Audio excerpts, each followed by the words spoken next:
Hello guys, एक नए video में फिर से आपका स्वागत है। मैं हूं आपका एमडी जुनैद हसन। अब की बार मैं बताऊंगा अतुल गाजी के बारे में। तो अतुल गाजी के बारे में पूरा फुल वीडियो बनाया हूं। अगर वीडियो अच्छी लगे तो इसको लाइक करें, अगर अभी तक सब्सक्राइब नहीं किए तो सब्सक्राइब करें और आगे शेयर करें। अतुल गाजी उस्मानी साम्राज्य के संस्थापक सुल्तान उस्मान के पिता थे। इनका जन्म 1188 ईस्वी में हुआ। ये ओगोज तुर्क के कई जनजाति के नेता सुलेमान शाह के बेटे थे। मंगोल आक्रमण से बचने के लिए सुलेमान शाह पश्चिमी मध्य एशिया से अनतोलिया चले गए थे। सुलेमान शाह की मृत्यु के बाद अतुल गाजी ने उनके अनुयायी के साथ सल्तनत ऑफ रोम की सीमा में प्रवेश किया। उन्होंने बिजेंटन साम्राज्य के एक महत्वपूर्ण किले पर विजय प्राप्त की। अतुल गाजी एक तुर्क योद्धा थे जिसने एक मुस्लिम राज्य की स्थापना की थी, जिसे बाद में उसके बेटे उस्मान ने मध्य पूर्व के एक विशाल क्षेत्र में महान उस्मान साम्राज्य में विस्तारित किया। अतुल गाजी के एक ही बेगम थी जिनका नाम हलीमा बेगम था, जो सल्जुक वंश की राजकुमारी थी। अतुल गाजी के टोटल 3 बेटे थे, उस्मान, गौहर, शहरयार। अतुल गाजी के 3 भाई भी थे जिनका नाम सराम, जलजान, गुलदारा था। उनकी माँ का नाम हैमा था। अतुल गाजी 13वीं शताब्दी का एक ऐतिहासिक व्यक्ति हैं जो काय जनजाति से संबंधित था और अपने धर्म के लिए लड़ा। अल्लाह के राह में उन्होंने कई जंग में विजय प्राप्त की।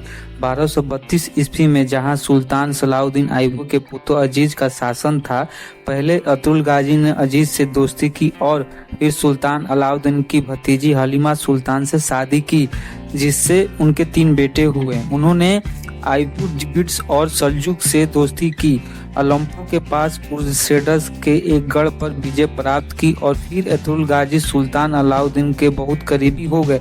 जैसे ही मंगोल आक्रमण नजदीक आया, अतुल गाजी ने एक प्रमुख मंगोल नेता नुआइन को हरा दिया। नुआइन मंगोल राजा उंगताई खान का दाहिना हाथ था। उंगताई खान चंगेज खान का बेटा था और उंगताई का बेटा हुलगू खान था।